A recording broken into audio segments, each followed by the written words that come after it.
Hola a todos, estimado profesor Jensi Meneses, apreciados compañeros de estudio del primer año sección A.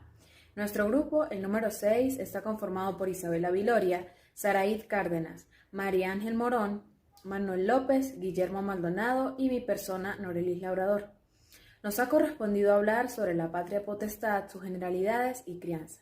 A continuación, nuestra exposición, esperamos que la disfruten. La patria potestad. Los orígenes de la patria potestad datan del derecho romano, de donde nace prácticamente todo nuestro ordenamiento jurídico. Una de las principales figuras dentro del derecho romano fue el paters familiae. Este sujeto tenía unos derechos ilimitados sobre la persona y los bienes del hijo. Si hablamos del ámbito personal, el paters familiae incluso podía decidir entre la vida y la muerte del hijo. Y si hablamos desde el ámbito patrimonial, el hijo no tenía la capacidad de adquirir ningún bien, puesto que todo lo que adquiría pasaba a formar parte del patrimonio del paters. Con la evolución del derecho nació la institución de la patria potestad, siendo en principio una institución que favorecía al paters, o sea, le daba derechos al paters sobre el filius. Ya posteriormente fue que esta institución se estabilizó como una institución que beneficiaba principalmente a los hijos. Incluso llegó a convertirse en una institución supraestatal, pues es el Estado quien vigila que los derechos y deberes de los niños, niñas y adolescentes sean respetados. En Venezuela, la principal institución que se encarga pues, de realizar estas actividades es la Ley Orgánica para la Protección de Niños, Niñas y Adolescentes, o mejor conocida como LOPNA, la cual tiene una vinculación directa con la patria potestad y bueno, incluso en su ordenamiento jurídico hay un capítulo especialmente que habla de la patria potestad, así como también la LOPNA tiene una vinculación directa con el derecho de familia, estableciendo pues que la familia es la célula central de la sociedad, puesto que allí es donde el niño nace, crece y se desarrolla. La patria potestad se fundamenta en la filiación y no en el matrimonio, lo que quiere decir que no importa si al momento de concebir el hijo o cuando ya el hijo nace, los padres se separan, o si el hijo fue concebido en una unión estable de hecho o en una relación extramatrimonial, puesto que, como ya se mencionó anteriormente, lo que realmente es importante es la filiación entre el progenitor o el padre y el hijo. Rina Masuera, una de las autoras del Manual de Derecho Civil de la Universidad Católica del Táchira, establece una serie o un conjunto de derechos que tienen los menores de edad y que los padres deben respetar. Por ejemplo, tener un nivel de vida adecuado, compartir con ambos padres, tener una educación de calidad, un desarrollo integral y pues estos son obligaciones que atan a los padres por el simple hecho de tener una filiación con el menor. En la legislación venezolana, como ya mencioné anteriormente, la LOPNA es la ley que rige la patria potestad, establece en su artículo 347 que la patria potestad es el conjunto de derechos y deberes que tienen los padres en relación a sus hijos e hijas menores de edad, y tienen como objeto garantizarles educación de calidad, un nivel de vida adecuado y un desarrollo integral. Titularidad y ejercicio de la patria potestad. La patria potestad le concierne a ambos progenitores, así lo establece el artículo 349 de la LOPNA, el cual dice que no importa si el hijo o hija nació fuera del matrimonio o en una unión estable de hecho, pues lo importante es que se corrobore la naturaleza filial de la patria potestad. Siguiendo con el artículo 349, podemos ver que se establece que los padres deben tomar en cuenta el interés superior del niño al momento de tomar una decisión que sea importante para los hijos. Todo esto con la finalidad de que el menor no se vea afectado. El interés superior del hijo se ve o se establece en el artículo 8 de la LOPNA, donde el legislador define al interés superior del niño como un principio fundamental de obligatorio cumplimiento al momento de tomar una decisión que involucre a los menores de edad, o sea, niño, niña o adolescente. La titularidad de la patria potestad en la LOPNA se rige por unas normas para 3 principios fundamentales: el artículo 349, el artículo 350 y el 351. 1. La titularidad y ejercicio dentro del matrimonio, artículo 349, el cual establece que la patria potestad para los hijos e hijas habidos durante el matrimonio se debe ejercer conjuntamente entre el padre y la madre para el beneficio de los hijos. Aquí obviamente el legislador hace referencia al beneficio de los hijos, por si acaso alguno de los padres o los padres algún día tienen diferencias, sean resueltas conjuntamente por el beneficio de los menores. De titularidad y ejercicio de la patria potestad fuera del matrimonio, artículo 350, el cual dice que en el caso de los hijos e hijas comunes habidos fuera del matrimonio o en las uniones estables de hechos que cumplan con los requisitos establecidos en la ley, los padres deben ejercer la patria potestad conjuntamente para el beneficio e interés de los hijos. Aquí también hace referencia a que si en tal caso la patria potestad o la filiación se da de manera individual, el padre deberá reconocer a su hijo en el lapso de los primeros 6 meses posteriores al nacimiento del menor. Y el último principio serían las medidas en caso de divorcio, separación de cuerpos y nulidad del matrimonio, donde entra el artículo 351 diciendo que en caso de divorcio, de separación de cuerpos o nulidad del matrimonio, el juez deberá tomar algunas medidas pertinentes con la finalidad de beneficiar al hijo. En este caso entraría lo que es la parte de la custodia, el régimen de convivencia familiar y la obligación de manutención, que deben tomar en cuenta los padres con respecto a sus hijos e hijas menores de 18 años y los que ya hayan cumplido 18 años que tengan una especie de discapacidad total o parcial. Aquí vemos cómo la ley no desampara a ninguno de los hijos y que aunque los padres no están obligados a estar juntos, sí están obligados a tener obligación con sus hijos mientras estos sean menores de edad. Privación y extinción de la patria potestad. Los progenitores pueden perder la patria potestad ya sea por acción u omisión. Existen algunos factores por los cuales se puede perder la patria potestad y entre ellos nombramos la muerte de alguno de los padres o del hijo, la mayoría de edad y la emancipación del hijo, la alteración mental de alguno de los padres, encarcelamiento de alguno de los padres o la ausencia muy prolongada de alguno de los progenitores.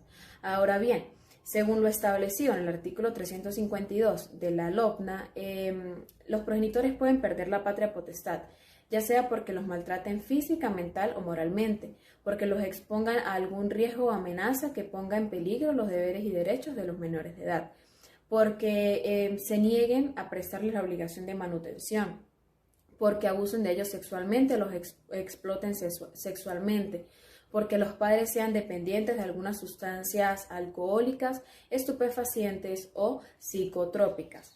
También porque sean condenados por actos punibles realizados contra los hijos e hijas.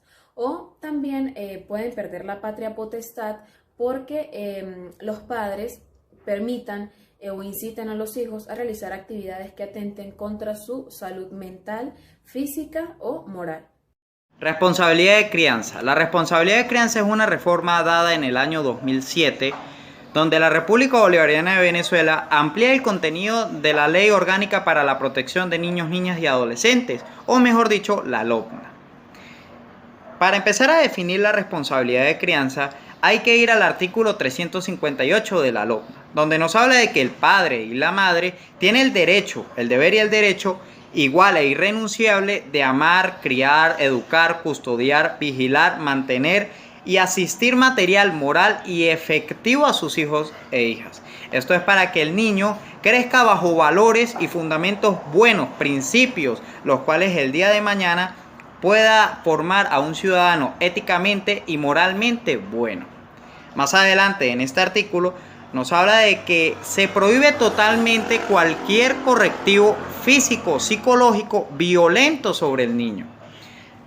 Esto para que el niño el día de mañana crezca bajo una información, un conocimiento de sus libertades y que también pueda desarrollar una personalidad y una actitud buena delante de los ojos del Estado.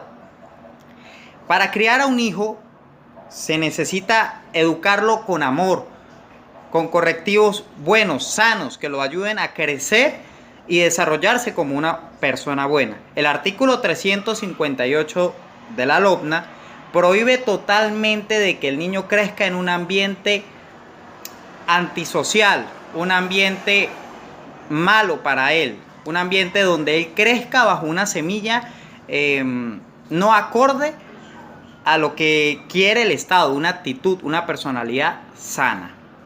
La custodia. Antes de entrar en detalle en el tema que nos concierne, quiero hacer énfasis en la importancia de entender las diferencias que existen entre patria potestad y custodia, puesto que estas se tienden a confundir, sin embargo son figuras jurídicas distintas. Entonces, la patria potestad es la representación general y la administración de los bienes de los menores de edad. Por ser padre o madre siempre se obtendrá la patria potestad, a menos que un juez disponga lo contrario. En cambio, la custodia se centra en la convivencia habitual con el hijo menor de edad y le compende todas las responsabilidades como vivienda, vestido, educación, entre otras cosas más. En consecuencia, decimos que la custodia es parte integrante de la patria potestad. Seguimos con el tema que nos concierne. Entonces, la custodia es pues un atributo muy importante de la responsabilidad de crianza. Básicamente es la convivencia que tienen con el hijo en el lugar o recinto en donde conviven y se desenvuelve el desarrollo de la vida integral de estos. Es decir, básicamente se traduce como la convivencia regular que existe entre el hijo y el progenitor que obtenga la custodia. En el caso de padres de que haya una separación. La atribución de la custodia debería ser un acuerdo entre los padres tomando en cuenta la opinión del hijo. Si los progenitores no se ponen de acuerdo, entonces deberán acudir a un tribunal competente, tal como lo dispone el artículo 359, tercer párrafo de la LOPNA. Por otra parte, existen diferentes tipos de custodia. Por un lado, tenemos la custodia monoparental o exclusiva. En segundo lugar, tenemos la custodia repartida. En tercer lugar, tenemos la custodia partida. Y en último lugar, tenemos la custodia compartida. Ejercicio de la responsabilidad de crianza. Con la reforma de la Ley Orgánica para la Protección de Niños y Adolescentes del 2007, ahora Ley Orgánica para la Protección de Niños, Niñas y Adolescentes, LOMNA, el atributo de la guarda es sustituido por el de responsabilidad de crianza. Buen día, estimado profesor. Mi nombre es Guillermo Manuel Maldonado Pinto y me corresponde exponer sobre la revisión y modificación de la responsabilidad de crianza. Esto quiere decir que el juez o jueza puede revisar y modificar la decisión sobre la materia de responsabilidad de crianza. ¿Cómo puede hacerlo? Número 1. A solicitud del sometido. El sometido, ya sea el hijo o hija, debe ser mayor de 12 años y menor de 18 años, ya que debe ser menor de edad.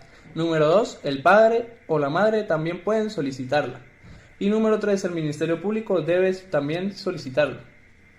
El fundamento legal de la revisión y modificación de la responsabilidad de crianza se encuentra plasmado en el artículo 361 de la Ley Orgánica para el Poder de Protección de Niñas, Niños y Adolescentes. Ahora bien, Es importante decir que el juez debe tomar una decisión fundamentada bajo el interés del niño. Esto quiere decir que el juez es el que va a decidir qué es lo que va a ser de ese hijo. Tiene que tomar la mejor decisión para qué será lo mejor del futuro de ese niño. El juez tiene obligaciones que es de escuchar las opiniones del hijo o hija, como también tiene la obligación de escuchar al fiscal del Ministerio Público. Por último, los supuestos de procedencia para que se revise o modifique la responsabilidad de crianza. Número 1. Debe haber una sentencia o un acuerdo voluntario. Número 2. Esa sentencia debe ser definitivamente firme o debe haber un acuerdo homologado. Número 3. Que los hechos de responsabilidad de crianza antiguamente se hayan modificado. Número 4. Que se interponga una demanda. Y número 5. Que dicha demanda se interponga por el Tribunal de Protección de Niños y Niñas y Adolescentes en donde resida el niño. Así culminamos el tema de responsabilidad de crianza. Continuando con mi exposición, me corresponde mi segundo tema, que es la obligación de manutención. Todos los niños, niñas y adolescentes tienen deberes y derechos que son primordiales ante cualquier ente y organismo. Ahora, hablando sobre la obligación de manutención, es aquella obligación que tienen todos los padres que no tienen la custodia de los hijos. Esto quiere decir que los padres tienen que cubrir las necesidades de ese niño. ¿Como cuáles? Las que son cultura, educación, vestido, habitación, sustento, atención médica, medicina, recreación, deportes y asistencia. La obligación de manutención se encuentra establecido en la Ley Orgánica para la Protección de Niños, Niñas y Adolescentes en el artículo 365. Algo que también es muy importante decir es que también está en la Constitución en el artículo 77, el que dice así: el padre y la madre tienen el deber compartido e irrenunciable de criar, formar, educar, mantener y asistir a sus hijos o hijas.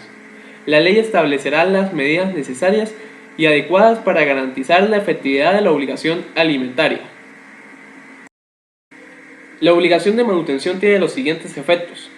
El primer efecto es por devenir de la filiación legal o judicialmente establecida. Esto quiere decir, de la filiación legal, que el hijo debe ser de sangre del padre o de la madre, y judicialmente establecida es que un tribunal lo otorga, por ejemplo, la adopción. El segundo efecto son que los hijos no deben haber alcanzado la mayoría de edad. ¿Qué podemos decir con esto? La obligación de manutención es solamente para los menores de edad, de 0 a 18 años, pero tienen una excepción, que es que si el hijo se encuentra con una discapacidad o se encuentre cursando estudios que le imposibiliten laborar, se les tiende hacia desde los 18 años hasta los 25 años de edad. Esto lo dispone el artículo 383 de la Ley Orgánica para la Protección del Niño, Niña y Adolescente. El tercer efecto es que esta manutención será fijada por un juez. Y el cuarto efecto es que es necesario que el padre que no tenga la custodia del hijo entre en un acuerdo económico donde pueda ayudar con las necesidades del dicho hijo. Si este padre o madre no llega a ese acuerdo, se irá hacia un tribunal y tendrán que hablar sobre las necesidades económicas donde se encuentra el niño. Continuando con el tema de obligación de manutención, viene la subsidiariedad. Es la nueva doctrina en materia de niños, niñas y adolescentes, convierte las necesidades de los mismos en derechos, y para garantizar estos derechos se crean mecanismos para aplicar las medidas necesarias, con prioridad absoluta al interés superior del niño, ya que sus necesidades y derechos están primero, siempre y cuando se estén dando las condiciones y se cumplan los requisitos establecidos para la subsidiariedad. La subsidiariedad se encuentra determinada en lo que reza el artículo 368 de la LOPLA, personas obligadas de manera subsidiada. Esto quiere decir que si el padre o la madre no tienen medios económicos o están impedidos por cumplir la obligación de manutención, esta recae en los hermanos o hermanos mayores del respectivo niño, niña o adolescente. Los ascendientes por orden de proximidad, o sea, los parientes colaterales, hasta el tercer grado, las obligaciones pueden recaer asimismo sobre la persona que represente al niño o niña o adolescente, a falta del padre, de la madre o sobre la persona a la cual le fue otorgada su responsabilidad de crianza.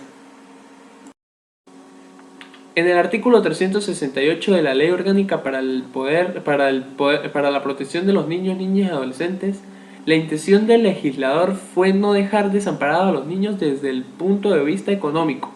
Es por ello que, partiendo de la idea que el niño, niña y adolescente se encuentra imposibilitado de proveer sus propias necesidades básicas, es necesario encontrar un pariente en su familia que asuma la responsabilidad económica, por lo que se extrae del mismo que como obligados subsidiarios en primer término a los hermanos del niño, niña o adolescente, mayores de edad, luego los abuelos en orden de proximidad y por último los parientes colaterales hasta el tercer grado.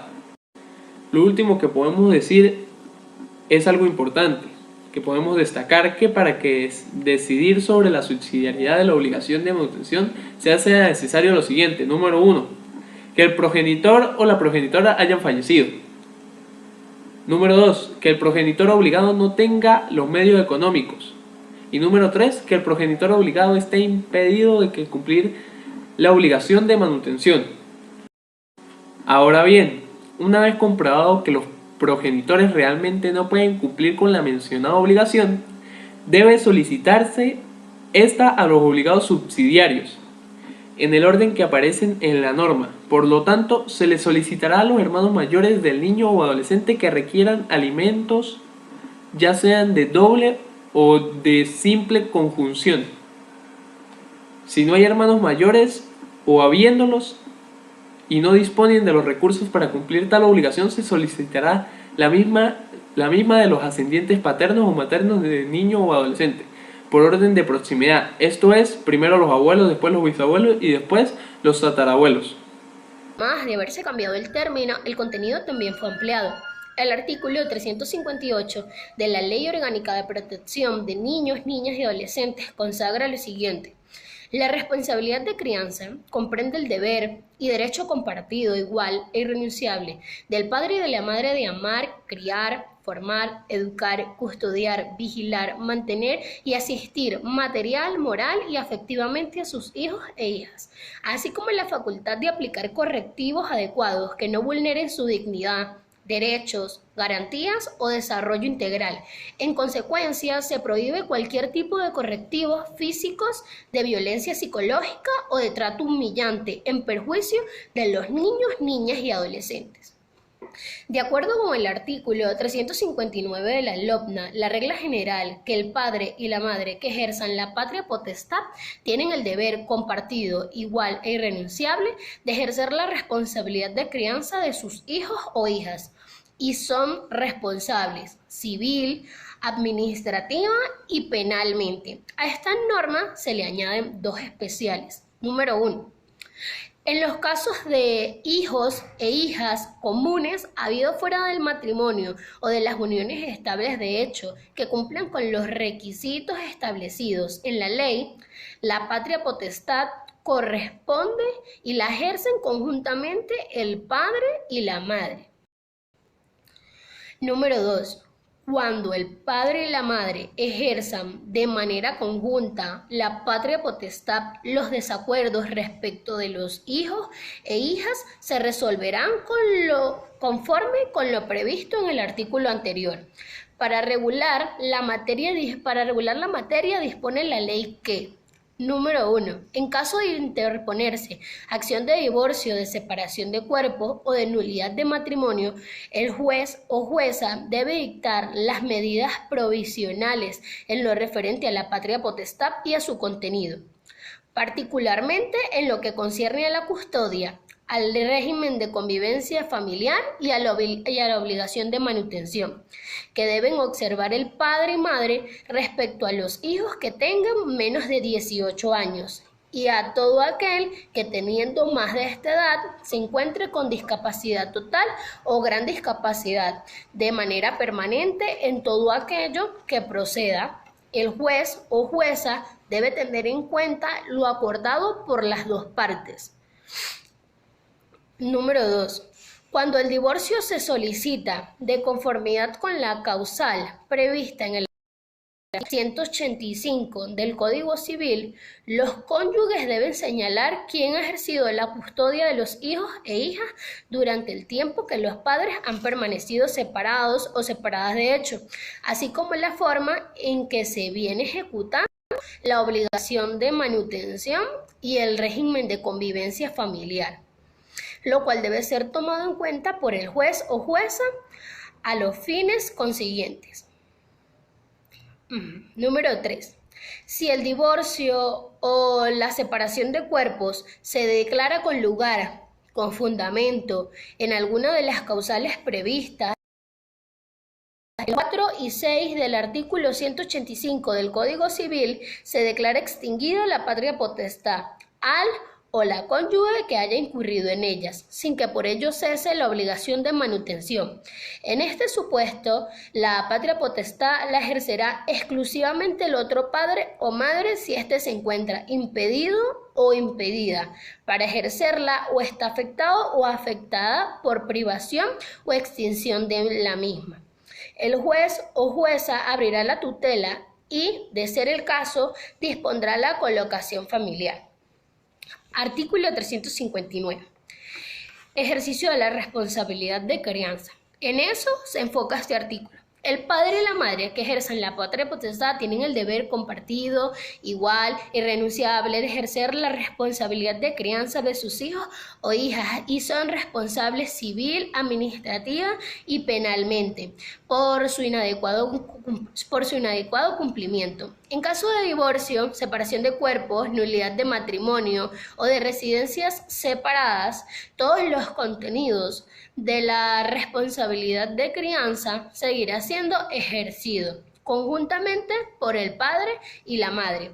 Para el ejercicio de la custodia se requiere el contacto directo con los hijos e hijas y por tanto deben convivir con quien la ejerza. El padre y la madre decidirán en común acuerdo acerca del lugar de residencia o habitación de los hijos o hijas. Cuando existan residencias separadas, el ejercicio de los demás contenidos de la responsabilidad de crianza seguirá siendo ejercido por el padre y la madre. Excepcionalmente, se podrá convenir la custodia compartida cuando fuere conveniente al interés del hijo o hija.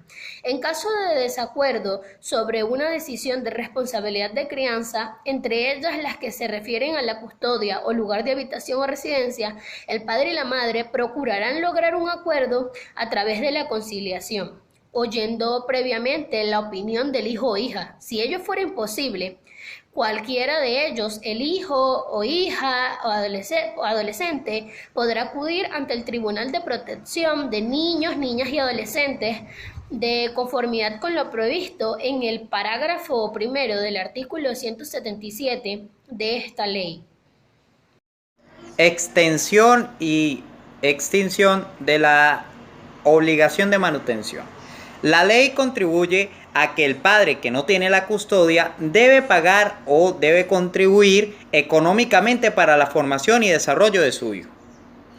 Ahora bien, si nos apegamos a la ley orgánica para la protección de niños, niñas y adolescentes, en el artículo 365 establece que la obligación de manutención es para todo aquello que tiene que ver con los sustentos, como vestimenta, habitación, educación, cultura, asistencia, atención médica, medicinas, deporte y recreación, todo lo que requiere el niño o niña o adolescente. Para pedir o para solicitar la manutención es un proceso relativamente sencillo. Si ya se ha abierto un caso de derecho familiar, el progenitor que tiene el derecho de manutención va al frente de un tribunal y pide la solicitud de manutención. Ahora bien, hay que mencionar que estos casos de manutención se contribuye también o va enlazado con los casos de derecho de familia, como también otros casos como divorcios, paternidades, convivencia familiar o régimen de visita. Y como la manutención tiene que ver con esto, también los casos de derecho de familia pueden ser modificados. La manutención también puede ser modificada siempre y cuando sea necesario. Ahora vamos a hablar de la extinción. El artículo 383 de la Ley Orgánica para la Protección de Niños, Niñas y Adolescentes nos habla de que la manutención se extingue cuando el niño pasa a ser mayor de edad o el niño se emancipa. Primero, la mayoría de edad. La mayoría de edad se da cuando el niño ya cumple 18 años en adelante y legalmente ya es un adulto. Y la emancipación tiene que ver con que el niño, aún siendo menor de edad, puede mantenerse a sí mismo económicamente, ya sea porque se alistó en el ejército, porque se casó, porque se fue de casa o porque ya tiene cómo poder sustentarse a sí mismo, ya puede valer por sí mismo. Cabe aclarar que cuando un niño es mayor de 18 años y no está estudiando, ya es considerado un adulto, puede valerse por sí mismo. Ahora, en el caso de la extensión, cuando el niño es mayor de 18 años y está estudiando, la ley puede, o sea, el padre debe pagarle todavía al hijo porque este mismo no puede costearse a sí mismo los estudios o no puede trabajar porque se le es difícil ya que tiene el trabajo. Esto dice la ley que lo ampara hasta que el niño que estudia cumple los 25 años de edad. También en la extensión, el niño puede, aparte de los 18 años, puede tener una extensión de manutención cuando es físicamente o psicológicamente incapacitado. Convivencia familiar. La convivencia familiar es la relación de varios miembros de una familia en conjunto. Ahora bien, apegándonos a la ley, la antes denominada derecho de visita empezó a llamarse como convivencia familiar a través de la reforma del año 2007. Este derecho nos da a entender que el padre tiene, aún no teniendo la custodia de su hijo, el derecho de convivir con él y de que el niño, aún que su padre no tiene su custodia, puede convivir también con él. Para el Estado es muy importante que el niño crezca bajo un ambiente familiar. Es por esto que concede esta ley, para que el niño crezca en valores morales, en valores éticos y también para que el día de mañana sea una persona socialmente buena. Para que este derecho se ejerza, los padres tienen que estar en un estado civil, solteros, divorciados, o también que los padres no tengan una relación conyugal.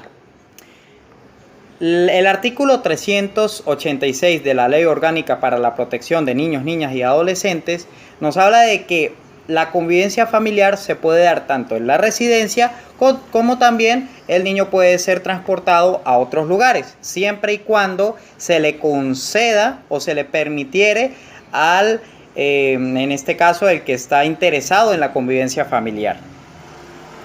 Ahora bien, si el padre, el que no tiene la custodia, no quiere ejercer este derecho, no es obligado, no es totalmente obligado por el Estado para que lo ejerce. Tenemos varios aspectos los cuales se usan en esta convivencia familiar para que el niño crezca y reconozca varios días y reconozca fechas importantes como el Día de las Madres, el Día del Padre, o pasar un 24 o un 31 con uno o el otro, entre otros aspectos. Ahora bien, hay que aclarar que si en el momento en que se pide la convivencia familiar, el juez considera que el padre o la madre no está apto para convivir con su hijo, este mismo se le será nulo el derecho hasta que un tribunal o una sentencia dictamine lo contrario. Responsabilidad que asume el titular del derecho de convivencia familiar. El progenitor no custodio o no guardador tiene la posibilidad de ejercer temporalmente todas aquellas funciones referentes al cuidado y formación del hijo. Es decir, el progenitor no custodio puede ejercer estas funciones en el tiempo que el hijo esté con él. Del mismo modo, tiene el deber de velar por su hijo y la capacidad de decisión sobre aquellas cuestiones que afecten el ámbito de la patria potestad del menor. Ejercicio del derecho de convivencia. Este se divide en dos puntos. En primer lugar, el derecho de convivencia y buena fe. El cumplimiento del régimen de convivencia contribuye al desarrollo integral del niño hacia miras de un adulto pleno. La causa de muchos trastornos en la personalidad se dice que es a causa de la formación familiar. Por esa razón, se debe evitar la carencia de un progenitor en la vida del menor. Por otra parte, el incumplimiento del régimen de convivencia por parte del no custodio, a este se le puede quitar o despojar la custodia. En segundo lugar, está el abuso del régimen de convivencia y retención.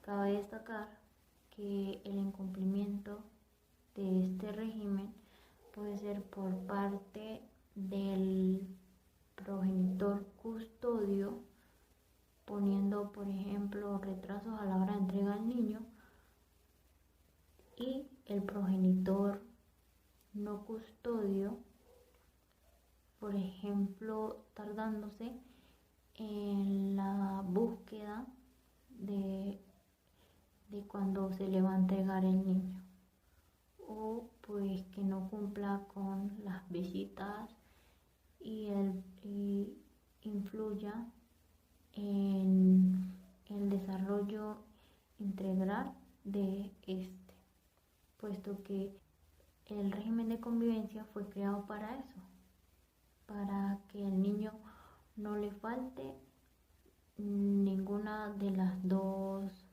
figuras progenitoras. Autorizaciones para viajar.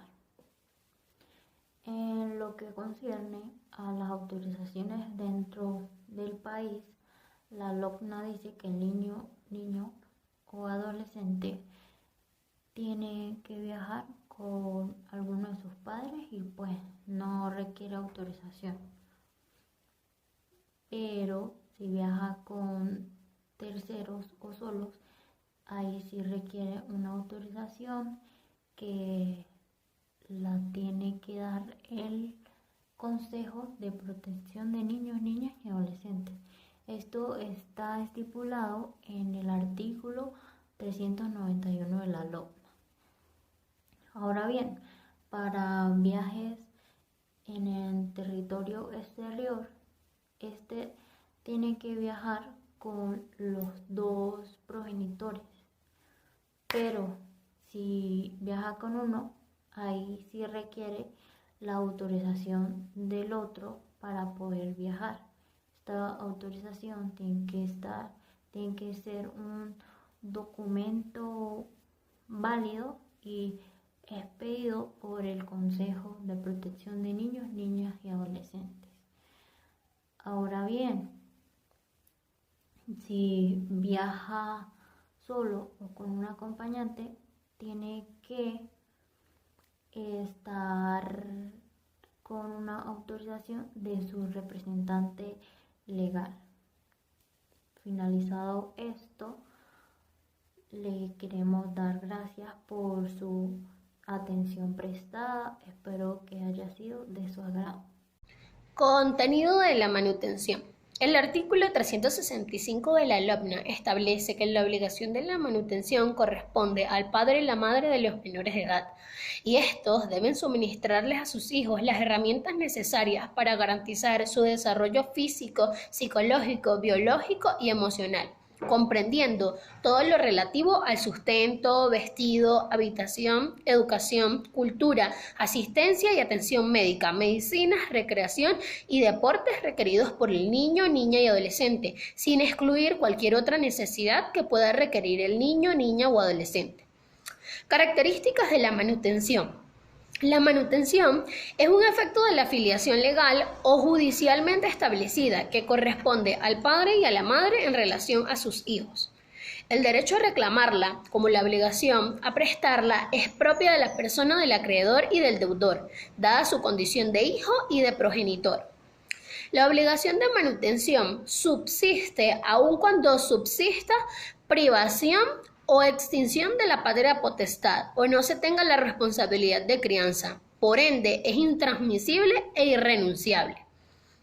Busca satisfacer las necesidades del hijo, necesidades que pueden ir cambiando con el tiempo.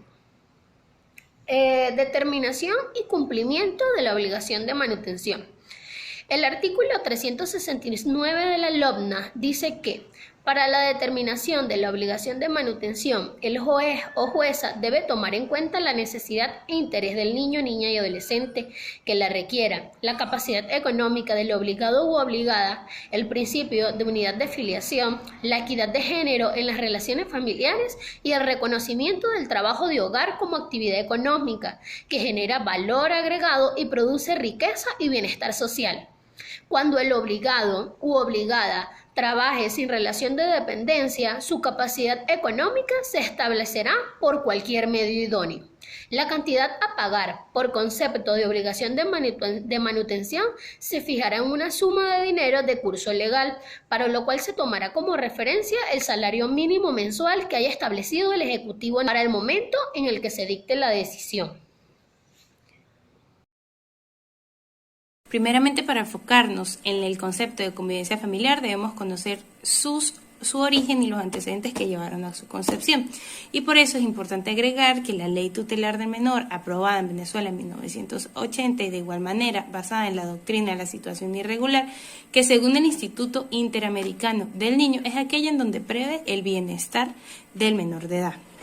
Aunado a ello, el 20 de noviembre de 1989 se lleva a cabo el Convenio sobre los Derechos Humanos, en donde se plantea un cambio paradigmático en la convivencia social del niño, ya que éste se comienza a tomar como portador de los derechos relativos, es decir, derecho a la vida, derecho a la educación, derecho a la convivencia familiar y a la protección contra todo tipo de violencia.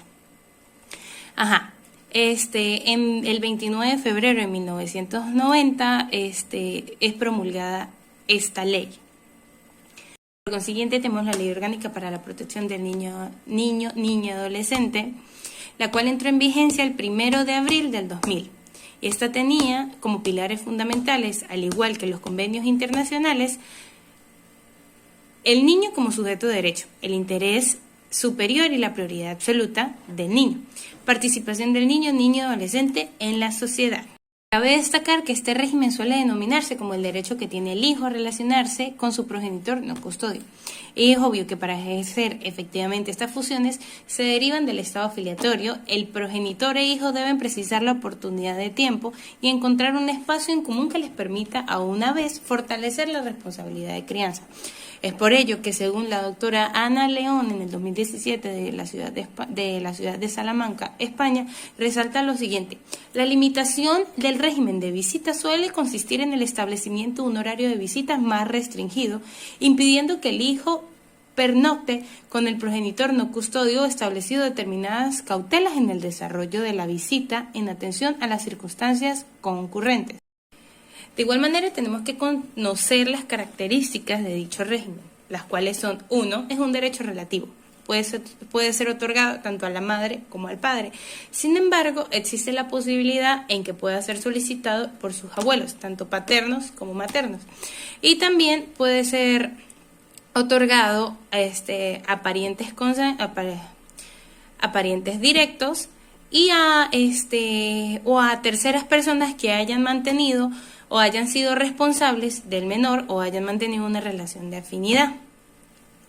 Segundo, es un derecho subordinado, debido a que su otorgamiento se toma en cuenta principalmente en la decisión del hijo y su primordial beneficio. 3.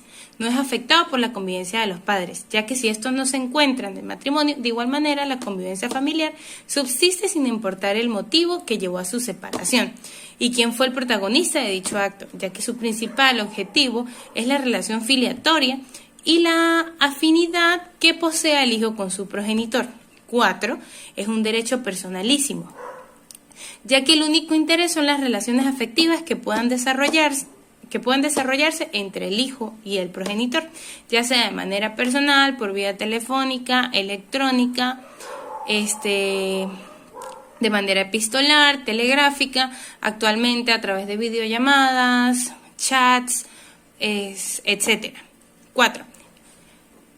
5. Es un derecho indispensable, ya que tanto el progenitor como el hijo pueden ser titulares de lo también conocido como el derecho de ver. Es un derecho irrenunciable, debido a que ni el hijo ni el padre no custodio pueden renunciar a él. Esto lo señala la Ley Orgánica para la Protección del Niño, Niña y Adolescente en su artículo 358, en donde dice: la responsabilidad de crianza comprende el deber y el derecho compartido, igual e irrenunciable del padre y de la madre, de amar, criar, formar, custodiar, vigilar, mantener y asistir material, moral y afectivamente a sus hijos e hijas, así como la facultad de aplicar correctivos adecuados que no vulneren su dignidad, derechos, garantías o desarrollo integral. Y por último, es un derecho imprescriptible, ya que a pesar del tiempo, el progenitor no pierde el derecho de mantener una relación afectiva con su primogénito. De igual manera, si el progenitor no quiere ni procura mantener dicha cercanía con el hijo, el derecho sigue en existencia, ya que siempre, y como anteriormente habíamos mencionado, se trata de preservar el buen desarrollo del menor. Seguidamente tenemos la fijación y extensión de la convivencia familiar. Primeramente, la fijación del régimen de convivencia familiar dependerá de la decisión del juez o jueza, el cual la tomará basándose en el bienestar del menor y del ambiente donde se lleve a cabo la visita y de los antecedentes con los que cuente el padre no custodio o de la persona solicitante del régimen. Aunado a ello, hay que tener en cuenta que para tomar la decisión ambos padres deben llegar a un mutuo acuerdo. Sin embargo, si estos no llegan al acuerdo, el hijo puede solicitarle al juez la convivencia familiar a favor de la persona elegida por él. Cabe destacar que la racionalidad y la prudencia deben sustentar la fijación de este régimen interino, que normalmente se determina en atención a las circunstancias de la causa. La situación requiere una prudente evaluación de los intereses del juego y los riesgos existentes, teniendo presente la interrupción del trato. Sin embargo, si los padres se encuentran en desacuerdo, las personas solicitantes, nos basamos en la sentencia número 839 del Tribunal Supremo de Justicia en la Sala Constitucional, expuesta el 9 de agosto de 2010, en donde dice que el juez de primera instancia debe fijar un acto conciliatorio entre los progenitores o aquellos que deseen ser beneficiarios del derecho de visita, como anteriormente exponía, los cuales pueden ser los abuelos, parientes consanguíneos o personas que hayan mantenido una relación de afinidad o de responsabilidad con el menor, a fin de siempre mantener el beneficio del buen desarrollo del niño, niña, adolescente. Y de no lograr ello, ahí el juez tomará en cuenta el mejor ambiente para el niño. Aunado al punto que estábamos comentando anteriormente sobre la fijación del régimen de convivencia familiar, tenemos también la extensión del régimen de convivencia familiar, el cual se presenta cuando los progenitores no son los solicitantes del derecho, sino son terceras personas, como son sus abuelos, sus tíos, primos, o sea, parientes consanguíneos, o terceras personas que hayan mantenido una relación de responsabilidad o afinidad con el menor. Sustentando mi opinión, tenemos el análisis expuesto por la abogada y profesora de la Universidad Central de Venezuela, María Candelaria Domínguez Guiñén, en donde establece que la institución también puede ser extendible a otros parientes, como los tíos, ya que para ella la familia es una fuente de enriquecimiento afectivo. Sin embargo, de igual manera, para ella, el régimen debe ser solicitado mejor por parientes cercanos, para así dejarle un espacio al menor. Las personas que también pueden solicitar dicho régimen, como también lo había expuesto anteriormente, son las que hayan mantenido una relación afectiva con el menor o una relación de responsabilidad, como lo son la niñera, pareja del progenitor,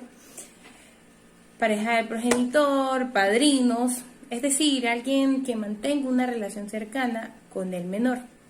De esta manera, el régimen puede ser solicitado por estas personas. Muchas gracias.